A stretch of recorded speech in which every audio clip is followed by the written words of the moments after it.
returning to the diesel issue between America and Europe, isn't there also, besides taxation, this idea that basically the cracking systems for making fuel from crude are different in the two countries, in two areas? We're basically we're set up to take the gas out. They're set up to take the heavier stuff, the diesel out. And I understand it's very expensive to switch over. Mm-hmm. So I think that has to be mentioned besides just the taxation, I think. Well, now you're getting into, the refined products arbitrage in the international market, and that gets really interesting because about 2 years ago, the Europeans were short diesel and long gasoline, and they were exporting gasoline to the U.S. Well, now, and we were exporting diesel back to the Europeans. Now the U.S. is a big diesel exporter. Most of I mentioned 2 million barrels a day. A lot of that's diesel that's coming out of the U.S. because American refiners are among the best at producing ultra-low sulfur diesel, which is in high demand. So, I don't know. Of course, there's a scam going on with that too, right? Isn't there, with the shipping of, there's some kind of, I don't want to get into it. But anyhow, it's something to do with renaming the diesel that comes from America into Europe. There was something in the Times about 2 years ago. You're on camera right now. It's all called Fritz when it goes over there. Well, where were the Euros getting? The way I understand it, they've had low sulfur fuel for a while. Diesel, where were they getting it from? Well, some of it was coming from the U.S. Yeah. That the American refiners were quicker to adopt or move to ultra-low sulfur diesel. They had to go from 500 ppm to less than 15. Mm-hmm. They had, in fact, had to go down to, in some cases, 5 or 6 before they could put it into the pipeline, because once it got into the pipeline, they're picking up sulfur from just being in the pipe. So, but the move toward low sulfur diesel is happening worldwide now.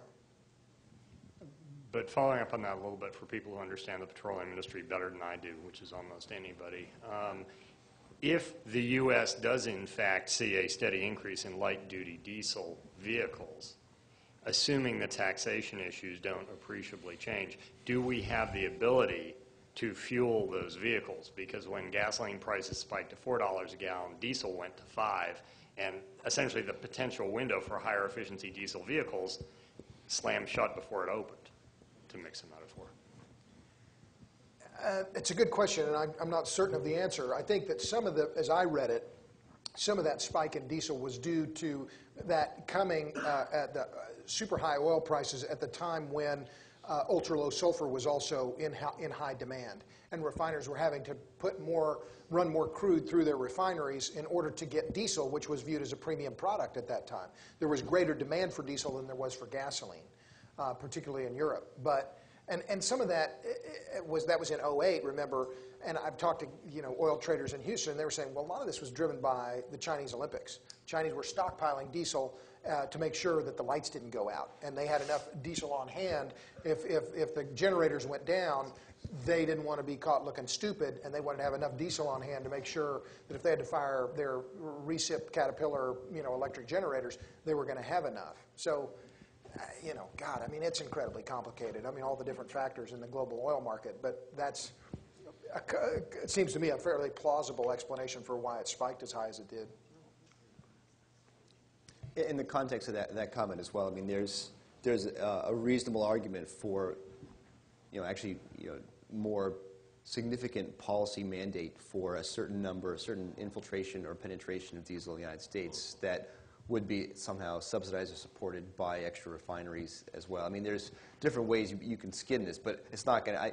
Given what all this that's just been said, I think there needs to be some more proactive work, perhaps, from the government side to push it in. Yeah. Why not a tax incentive for diesel cars? Sorry, what? When's the last time the U.S. built a refinery? It doesn't matter. I mean, the refineries are. It doesn't. It doesn't, because what's happening. I mean, that's a greenfield refinery. Well, now Marathon is building a greenfield refinery in Garyville, Louisiana, and they're getting there. I mean, that's costing them a fortune, and it looks like the worst business decision of all time. Valero just shut down their refinery in Delaware City, Delaware, because they were losing $1 million a day. They just sold it to some vulture investor for $200 million, and they were lucky to get it. They shut down their refinery in Aruba because oil demand in the U.S. is flat or declining.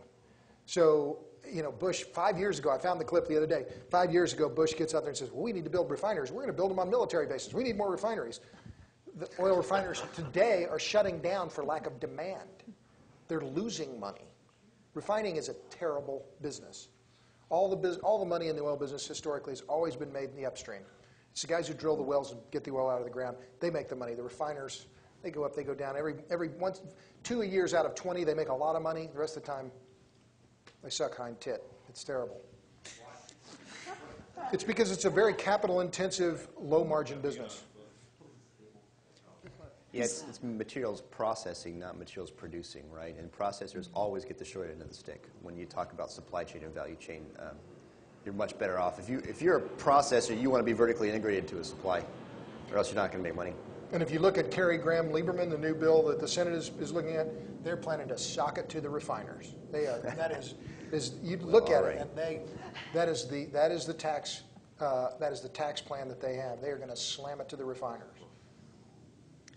So we're at the end of our time, and rather than trying to wrap up this entire day with a neat red bow around it, I'm going to make the panel do their work. Uh-oh.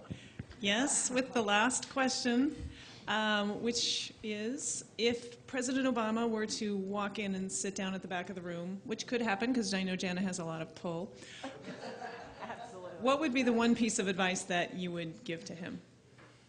I'd tell him to please listen to the engineers and the scientists a little bit more than the politicians that drive his train.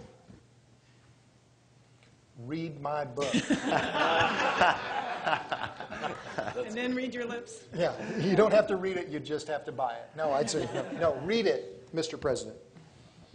Yeah, I'd tell him to read the Robert's book You as have to well. have an original idea, Jay. I think if we both jump on the book, he'll read it. So.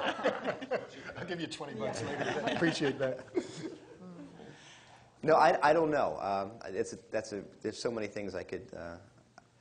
Specific to what I talk about today, I would say, be careful about investing in energy storage. Be careful that there's a long-term exit strategy for the U.S. government.